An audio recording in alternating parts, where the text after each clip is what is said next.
오늘은 사무엘하 3장입니다. 구약성경 466페이지를 찾아주시기 바랍니다.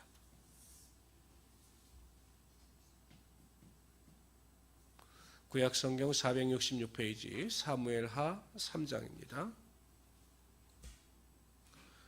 우리가 어제 1절 읽었는데 이 3장 1절 내용이 2장, 3장 전부 포함되기 때문에 우리 오늘 1절부터 다시 39절까지 읽도록 하겠습니다. 있습니다. 사울의 집과 다윗 집 사이에 전쟁이 오래매 다윗은 점점 강하여 가고 사울의 집은 점점 약하여 가니라. 다윗이 에브론에서 아들들을 낳았은데 맏아들은 암논이라 이스라엘 여인 아히노함의 소생이요 둘째는 길라압이라 갈멜 사람 나발의 아내였던 아비가일의 소생이요 셋째는 압살롬이라 그수랑 달메의 딸 마아가의 아들이요 넷째는 아도니아라 핫깃의 아들이요 다섯째는 스바디아라 아비달의 아들이요 여섯째는 이르드아메라 다윗의 아내 에글라의 소생이니 이들은 다윗이 헤브론에서 낳은 자들이었더라. 사울의 집과 다윗 집 사이에 전쟁이 있는 동안에 아브넬이 사울의 집에서 점점 권세를 잡으니라. 사울에게 첩이 있었으니 이름은 리스바요 아야의 딸이더라. 이스보셋이 아브넬에게 이르되 네가 어찌하여 내 아버지의 첩과 통강하였느냐 하니 아브넬이 이스보셋의 말을 분하게 여겨 이르되 내가 유다의 개머리냐 내가 오늘 당신의 아버지 사울의 집과 그의 형제와 그의 친구에게 은혜를 베풀어 당신을 다윗의 손에 내주지 아니하였거늘 당신이 오늘 이 여인에게 관한 허물을 내게 돌리는도다. 여호와께서 다윗에게 맹세하신 대로 내가 이루지 아니하면 하나님이 아브넬에게 벌위의 벌을 내리심이 마땅하니라. 그 맹세는 곧 이 나라를 사울의 집에서 다윗에게 옮겨 그의 단위에 세운 브엘세바까지 일과 유다에게 세우신 것이라 하며 이스보셋이 아브넬을 두려워하여 갑이 한마디도 대답하지 못하니라. 아브넬이 자기를 대신하여 전령들을 다윗에게 보내어 이르되 이 땅이 누구의 것이니까 또 이르되 당신은 나와 더불어 언약을 맺사이다. 내 손이 당신을 도와 온 이스라엘이 당신에게 돌아가게 하리이다 하니 다윗이 이르되 좋다. 내가 너와 언약을 맺거니와 내가 내게 한 가지 일을 요구하노니 나를 보러 올 때 우선 사울의 딸 미가를 데리고 오라.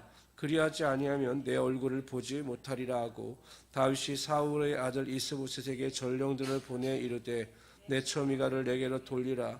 그는 내가 전에 블레셋 사람의 포배게로 나와 정혼한 자니라 하니 이스보셋이 사람을 보내 그의 남편 라이스의 아들 발디엘에게서 그를 빼앗아오매 그의 남편이 그와 함께 오되 울며 바울임까지 따라왔더니 아브넬이 그에게 돌아가라 하매 돌아가니라.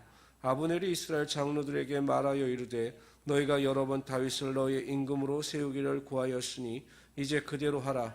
여호와께서 이미 다윗에 대하여 말씀하시기를 내가 내 종 다윗의 손으로 내 백성 이스라엘을 구원하여 블레셋 사람의 손과 모든 대적의 손에서 벗어나게 하리라 하셨음이니라 하고 아브넬이 또 베냐민 사람의 귀에 말하고 아브넬이 이스라엘과 베냐민의 온 집안이 선하게 여기는 모든 것을 다윗의 귀에 말하려고 헤브론으로 가니라.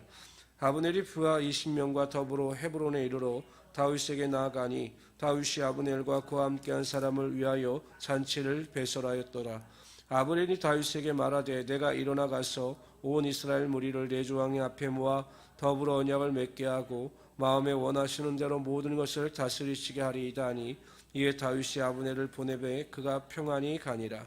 다윗의 신복들과 요압이 적군을 치고 크게 노력한 물건을 가지고 돌아오니 아브넬은 이미 보냄을 받아 평안히 갔고 다윗과 함께한 헤브론에 있지 아니한 때라. 요압 및 요압과 함께한 모든 군사가 돌아오매 어떤 사람이 요압에게 말하여 이르되 내리 아들 아브넬이 왕에게 왔더니 왕이 보내매 그가 평안히 갔나이다 하니 요압이 왕에게 나아가 이르되 어찌하심이니까 아브넬이 왕에게 나와왔거늘 어찌하여 그를 보내 잘가게 하셨나이까. 왕도 아시려니와 내리 아들 아브넬이 온 것은 왕을 속임이라. 그가 왕이 출입하는 것을 알고 왕이 하시는 모든 것을 알게 하려 함이라 하고 이에 요압이 다윗에게 나와 전령들을 보내 아브넬을 쫓아가게 하였더니 시라움을 가해서 그를 데리고 돌아왔으나 다윗은 알지 못하였더라.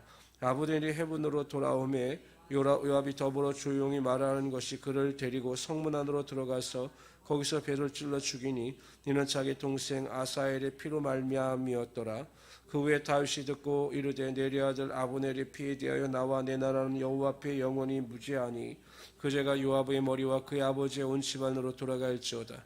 또 요압의 집에서 백택병자나 나병왕자나 지팡이를 의지하는 자나 칼에 죽는 자나 양식이 떨어진 자가 끊이지 아니할지로다 하니라.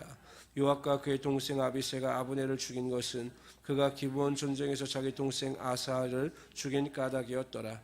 다윗이 요압과 및 자기와 함께 있는 모든 백성에게 이르되 너희는 옷을 찢고 굵은 뼈를 띠고 아브넬 앞에 서해두어라 하니라. 다윗 왕이 상여를 따라가 아브넬을 헤브론에 장사하고 아브넬의 무덤에서 왕의 소리를 높여 울고 백성도 다 우니라. 왕이 아브넬을 위하여 애가를 지어 이르되 아브넬의 죽음이 어찌하여 미련한 자의 죽음 같은고 내 손이 결박되지 아니하였고 내 발이 차고에 채이지 아니하였거늘 불의한 자식 앞에 엎드려진 같이 네가 엎드려졌더라며 온 백성이 다시 그를 슬퍼하며 우니라. 성향의 문백성이 나와 다윗에게 음식을 권하니 다윗이 맹세하여 이르되 만일 내가 해지기 전에 떡이나 다른 모든 것을 맛보면 하나님이 내게 벌 위에 벌을 내리심이다 마땅하리라 하며 온 백성이 보고 기뻐하며 왕이 무슨 일을 하든지 무리가 다 기뻐하므로 이날에야 온 백성과 온 이스라엘이 내리 아들 아브넬을 죽인 것이 왕이 한 것이 아닌 줄을 아니라. 왕이 그의 신복에게 이르되 오늘 이스라엘의 지도자의 큰 인물이 죽은 것을 알지 못하느냐. 내가 기름 부음을 받은 왕이 되었으나 오늘 약하여 수라의 아들인 이 사람들을 제어하기가 너무 어려우니 여호와는 악행한 자에게 그 악한 대로 갚으실지로다 하니라. 아멘. 오늘 본문의 이야기에 보면 다윗 왕의 경솔함을 보게 됩니다. 첫 번째로 자녀들의 소개에 보면 셋째 압살롬에 대한 이야기가 나옵니다. 구스랑 달메스 딸 마가의 아들이라고 소개를 합니다. 다윗이 구스랑 달레의 딸 마가와 혼인한 이유는 정략적인 정치적인 이유였습니다. 그러니까 하나님의 인도하심이나 이끄심이 아니라 그냥 정치적인 평안을 위해서 자신의 생각대로 그 구스랑 왕 달메의 딸 마가와 결혼한 거죠. 그런데 결국 이 압살롬 때문에 나중에 큰 어려움을 당하게 되는 겁니다. 두 번째, 아브넬이 찾아왔을 때 그를 너무 쉽게 용납했다라는 것입니다. 아브넬이 선한 의도로 다윗을 찾아온 것이 아닙니다. 이 아브넬은 항상 자신의 이익을 쫓아 사는 사람이었습니다. 그래서 사울 왕의 아들인 이스보셋을 왕으로 세웠다가 또 모든 것이 형세가 불리하게 돌아가니까 자신이 다윗을 찾아와서 공을 세우고 그에게 인정받으려고 이렇게 한 것이죠. 근데 여러분, 이 아브넬이 어떤 사람입니까? 그 다윗을 위해서 충성했던 아사엘이라고 하는 자를 죽인 사람입니다. 전쟁에서. 그 요압과 아비새가 이 아브넬에 대해서 좋은 감정을 가지고 있을 리가 없는 거죠.